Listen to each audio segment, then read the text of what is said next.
Friends, मैं सपना खंडेलवाल गुरुग्राम से। आज मैं अपना मौलिक संस्मरण चाय बागान कौसानी के की श्रृंखला नंबर 3 प्रस्तुत कर रही हूँ, जिसका शीर्षक है वो घना जंगल। तो प्रस्तुत है मेरी ये पंक्तियाँ।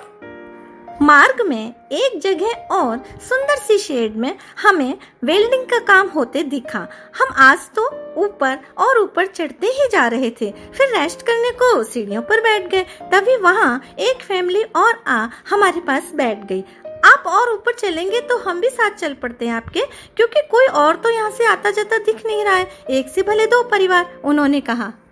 ओके, चलते हैं, कहे हम सब साथ साथ चल पड़े। आगे अब घना जंगल शुरू हो गया था। नाशपातियों से सजे सुंदर वृक्ष अब और ज्यादा दिखने लगे थे, जो कि किनारे किनारे खड़े थे। वो देखो तो, उन ट्रीज पर कितनी सुंदर चिड़ियाएं उड़ रही हैं। अरे वो तो छोटा सा पीकॉक लग रही है। बच्चे खुशी से चिल्ला रहे थे। तभी हमारी नजर मोर की तरह कलगी मस्तक पर धारण करने वाली उन चिड़ियाओं पर पड़ी। कितनी मस्ती से चहचहाती हुई फुदक रही थी वो यहाँ के पवित्र और शांत वातावरण में। अपलक निहारे ही जा रहे थे इनको तो हम सब। चहक चहक आपस में खूब खेल रही थी वो। वैसे हमारे शहरों में तो अब रही सही नन्ही चिड़ियाएं भी विकास की भेंट चढ़ चुकी हैं। ग्वालदम के घने जंगलों में भी हमने हजारों की तादाद में कई तरह की चिड़ियाओं को खूब चहकते हुए देखा था।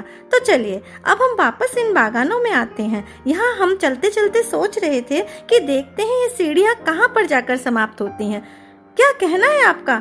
थोड़ी देर के लिए हम यहीं रुक जाएं? कितनी मस्त ठंडी ठंडी हवा चल रही है और यहाँ से दूर दूर तक का व्यू भी तो कितना शानदार नजर आ रहा है ना। हो जाए कुछ पिक्चर्स यहाँ पर, हमने कहा। हाँ क्यों नहीं, उस फैमिली ने कहा, और शुरू हो गई सबकी फोटोग्राफी। फिर तो आरंभ हो गई दोनों फैमिलीज में ढेर सारी बातें। वो परिवार काफी वर्षों से नैनीताल में ही रहता था। उन्होंने देवप्रयाग से ऊपर एक गांव की बहुत तारीफ करते हुए बताया कि वहां पर इतनी साक्षरता है कि हर घर से IAS और IPS निकलते हैं। बोलचाल की भाषा में कहा जाता है कि वहां की तो गाय भी MA है। इलेक्ट्रॉनिक गैजेट से दूर, प्रकृति का सानिध्य, उस वन्य प्रदेश का वो नैसर्गिक वातावरण, प्रदूषण का नामो निशान नहीं, ऑक्सीजन का तो भरपूर भंडार, अपने परिवार के साथ बिताने वाला क्वालिटी टाइम, साथ साथ अनजान लोगों से भी मिलता अपनापन। ऐसे ही बहुत सारी रोचक बातें जिनसे हमें अपने ऐसे ग्रामों की अमेजिंग जानकारियां मिलती हैं, जिनका नाम हमने कभी सुना तक नहीं है।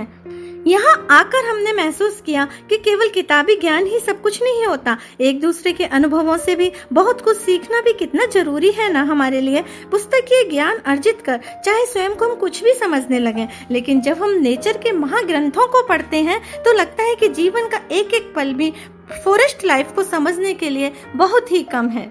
तभी उसी डेंस फॉरेस्ट से हमें एक पर्यटक परिवार वापस लौटता दिखा। साथ में उनका मार्गदर्शन करता हुआ एक लोकल व्यक्ति था। कैसी रही आपकी ट्रैकिंग? ये सीढ़ियाँ कहाँ खत्म होती हैं? प्लेन रास्ता कब शुरू होता है? आखिर और ऊपर है क्या? क्या आप पूरा बागान देख आए हैं? हम सब ने कई सवाल एक साथ उनसे पूछ डाले। अरे बाबा, ये सीढ़ियाँ तो खत्म ही नहीं होती। ऊपर तक बस ऐसी ही सीढ़ियों पर सीढ़ियाँ मिलती जाती हैं। चढ़ते ही जाओ उन पर बस, और ऊपर पहुँचते जाओ। इस ब्यूटीफुल गार्डन को बस यूं ही निहारते जाओ। फॉरेस्ट डेंसिटी तो बहुत ही बढ़ती जाती है। बहुत अधिक दूर तक जाने की तो हिम्मत ही नहीं हुई हमारी, पर सुना है ये वाले बागान तो कुछ भी नहीं है, और ऊपर जो बागान है ना, असल में वही देखने काबिल है। बहुत ही खूबसूरत है वो। इतना कहते हुए वो चले गए। अब हम क्या करें? टूरिस्ट तो यहाँ कोई भी नहीं दिख रहा है, अंधेरा भी हो चला है। चलो फिर वापस नीचे की ओर ही लौट चलते हैं, हम सब ने निश्चय किया। पर फ्रेंड्स, एक सच बताऊं, ऊपर वाले बागान, यह सुनने के बाद हमारे मन में वहां से लौटने के बाद एक कसक बाकी रह गई कि काश वहां कोई गाइड होता जो कि हमें पूरा बागान दिखा सकता और उसके बारे में हमें इंटरेस्टिंग और जानकारियां मिल जाती। वहां के और नायाब नैसर्गिक नजारों से हमारा वो परिचय कराता। प्रकृति माँ के लहराते आंचल की छांव में हमें टॉप पर उस मंदिर में ले जाता जिसका जिक्र चाय वाले भैया ने किया था। काश हम वहां के सौंदर्य को जी भर अपने नैनों से निहार पाते। हम ऊपर वाले बागानों को देखने के लिए इतने उत्साहित थे कि घर आकर YouTube पर वहाँ की सारी वीडियोस खंगाल डाली, पर ज्यादातर वीडियो में हम जहाँ तक पहुँचे थे वहीं तक ही दिखाया जाता और किसी में फास्ट फॉरवर्ड कर दिया जाता। ना तो हमें वो बागान यूट्यूब पर कहीं भी देखने को मिले और ना ही वो देवालय ही देखने को मिला। तो फ्रेंड्स, अब अपनी अगली वीडियो में हम आपसे साझा करेंगे यहाँ के जंगली जानवरों से सामना होने की दास्तानें, इन्हीं बागानों के शॉपकीपर की जुबानी। Okay friends, thank you.